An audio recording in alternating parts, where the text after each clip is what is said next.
Hello viewers, আজকে আমরা DJI fly অ্যাপের কিছু সেটিংস নিয়ে কথা বলবো। যে সেটিংসগুলো সবগুলো ড্রোনের মধ্যে কমন, যেসব ড্রোন DJI ফ্লাই অ্যাপের মাধ্যমে চলে।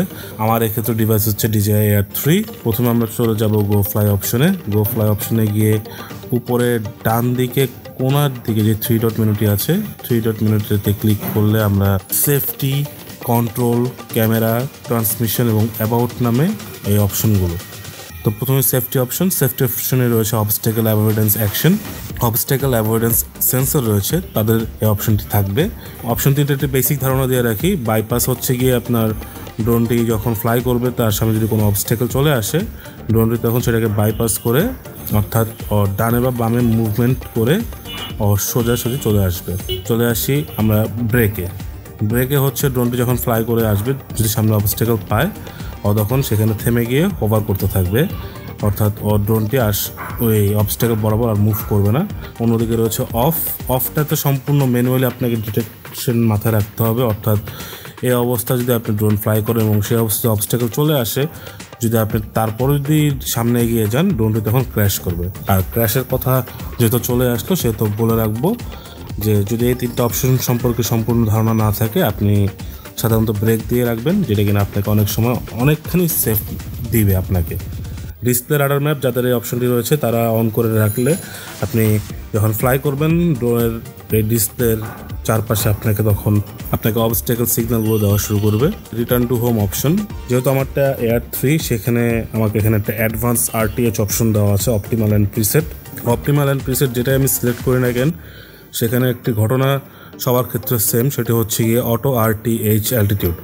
রিটার্ন টু হোম বাটন আপনি ক্লিক করলে বা রিমোট ডিসকানেক্ট হয়ে গেলে যখন ড্রোনটি আপনার দিকে ফিরে আসবে, আমি এখানে বলে রাখি রিমোট ডিসকানেক্ট হলে অটো রিটার্ন হোমের যে অপশনটা, সেটা কিন্তু আলাদা জায়গায় এই অপশনটিকে এনেবল করতে হবে।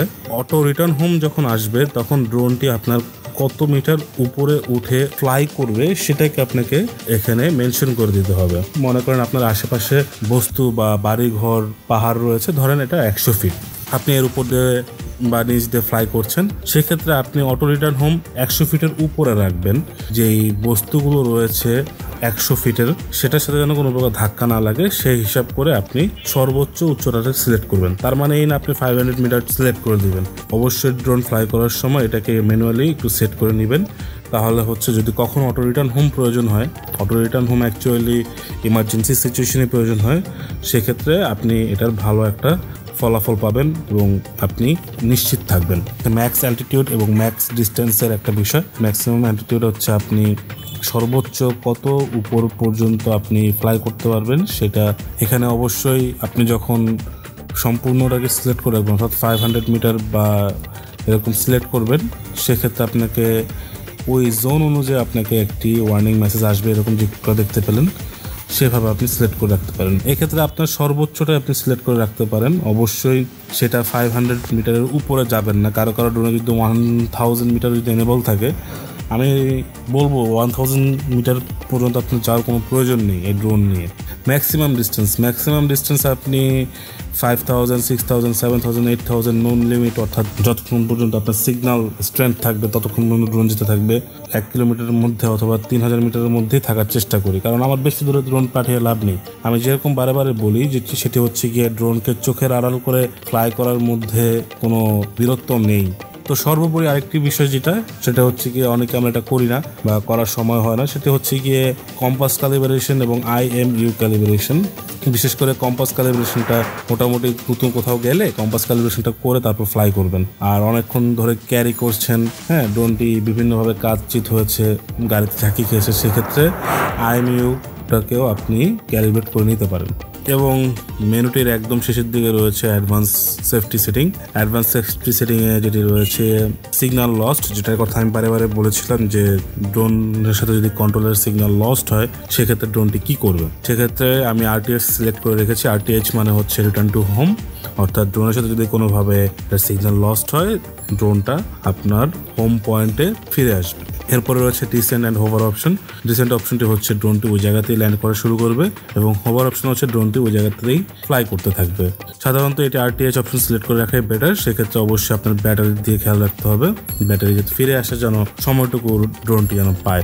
এবং আমি সবসময় বলি সেটা হচ্ছে ড্রোন ফ্লাই করার সময় অবশ্যই আপনার উচ্চতা, দূরত্ব এবং আপনার আশেপাশের পরিবেশ প্লাস আপনার ব্যাটারির দিকে খেয়াল রাখার জন্য যে আপনি যে পরিমাণ দূরত্ব অতিক্রম করছেন সেই পরিমাণ দূরত্বতে আবার ব্যাক করে চলে আসতে পারবেন কিনা সেই জিনিসটাকে সবসময় খেয়াল রাখবেন। তারপরে রয়েছে emergency propeller stop. Emergency propeller স্টপে ইমার্জেন্সি অনলি আমি সিলেক্ট করে রেখেছি। এটা হচ্ছে গিয়ে আপনার তখনই কাজ করবে যখন হচ্ছে গিয়ে আপনার কোনো ইমার্জেন্সিলি ড্রোনের প্রপেলার বন্ধ করে দেওয়া প্রয়োজন অথবা ইমার্জেন্সি আপনার ড্রোনটিকে ওই অবস্থাতেই ইমিডিয়েট শাটডাউন করা প্রয়োজন। সেক্ষেত্রে এখানে যেভাবে ছবিতে দেখাচ্ছে, যেভাবে আমরা ড্রোনটিকে অ্যাকচুয়ালি স্টার্ট করি সেভাবে ধরে রাখেন, তাহলে ড্রোনটি ইমিডিয়েটলি তখন বন্ধ হয়ে যাবে। সো এই অপশনটি ব্যবহার করতে সাবধান। এটা অ্যাকচুয়ালিভাবে তেমন কোনো প্রয়োজন পড়ে না, বাট এটা ইমার্জেন্সি অনলি দিয়ে রাখবেন। এরপর হচ্ছে অ্যাডসেন্স অপশন। এই অপশনটি আপনি অন করে রাখতে পারেন। আপনার আশেপাশে যদি কোনো কমার্শিয়াল এয়ারক্রাফট আসে তখন আপনার কন্ট্রোলারটি ভাইব্রেট করে আপনাকে সতর্ক করে দেয় যে আপনার আশেপাশে এয়ারক্রাফট রয়েছে। বেসিক্যালি এই অপশনগুলো ফলো করলেই হচ্ছে আপনি সেফটি স্ট্যান্ডার্ডে আপনি ফ্লাই করতে পারবেন। এবং বারে বারে বলছি এবং শেষবারের মতো আবারও বলছি, ড্রোনকে কখনো চোখের আড়াল করে ফ্লাই করবেন না, দৃষ্টিসীমার মধ্যে রেখে ফ্লাই করার চেষ্টা করবেন। তাহলে আপনার ড্রোনটিও নিরাপদ থাকবে, আপনার ফ্লাইটাও খুব সুন্দর হবে। সবাই নিরাপদে ফ্লাই করি সেই আশায় ব্যক্ত রেখে শেষ করছি আজকের ভিডিও।